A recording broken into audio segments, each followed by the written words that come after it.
Hello, everybody, and here's the explanation for the second math problem up in the math calculator section of the short diagnostic SAT test on my website. Here we go. What does it say? It says this: Dr. Goldberg, a noted dietitian, mixes different solutions as part of her research into sugar substitutes. Her, Dr. Goldberg is a her. Did you think Dr. Goldberg was a him? When you first heard Dr. Goldberg, were you picturing a male doctor? Well, that shouldn't be. It could be either male or female. And guess what? Dr. Goldberg is a lady. All right. So Dr. Goldberg mixes different solutions as part of her research into sugar substitutes. Okay. Mixing different solutions somewhere in a lab. By weight, she mixes 40% of a sample of substitute A. I've got to stop right there. I write as I go. I can't make it all the way through in one fell swoop. I get too confused. I've got to write as I go. Sometimes I just write exactly what I just read. I pull all the numbers out of the words to make it easy to decipher. So substitute A, sugar substitute A, 40%. What does that mean? Where do I go? Got no idea yet. We just keep going. And 70% of a sample of substitute B. 70% of this, whatever that means. Let's read on. If Dr. Goldberg initially had 60 grams of substitute A, that helps. I'm going to put 60 grams there. And 110 grams of substitute B, 110 grams. What would be the weight in grams of substitute C? Okay, well, seems pretty clear. She took 40% of this sample and 70% of this sample. And how much does sample C weigh? Well, this is what you got to know. There's one key thing about how to take percentages, and it is this. Every percentage can be converted into a decimal. And here's how you do it. When you take 40% of something, if you want 40% of something, that's the exact same as multiplying by 0.4. How did we get that? Every number, no matter what number it is, think of a number, shout out a number. I didn't hear you. Let's pick 17.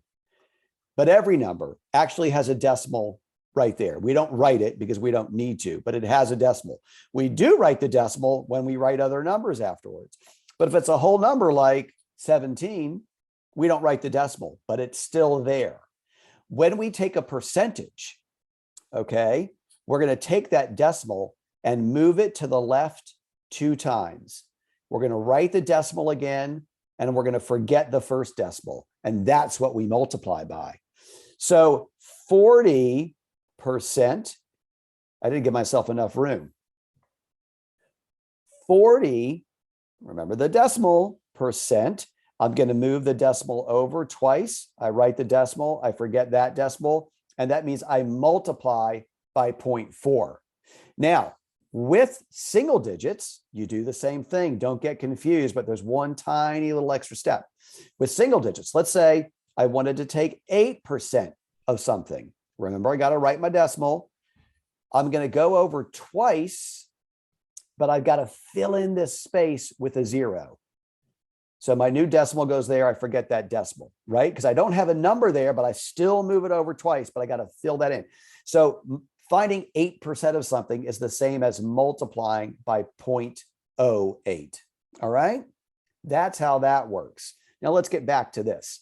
So taking 40% of something, I multiply by 0.4. If I take 70% of something, what do I multiply by? 0.7. Okay. So now I have what I multiply by. Now it just becomes simple calculator math. So what is 40% of 60? Well, I got my calculator right here. Would it impress you if I did it in my head? Well, I'm not going to impress you right now. 60 grams times 0.4. That equals 24.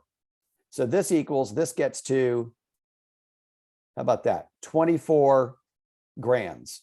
Now, what is 70% of 110? Well, that's 110 times 0.7. That equals 77 grams. 77 grams.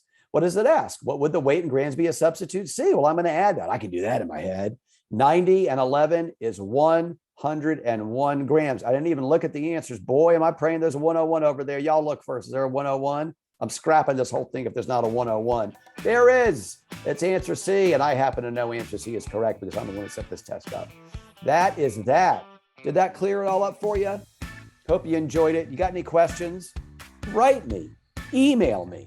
You can call me, go to my website, get in touch with me. I'll clear it up. That's what I do. I clear things up. I want to help clear you up regarding the SATs and ACTs. Everything else, that ain't my deal. Got to clear myself up on all those things.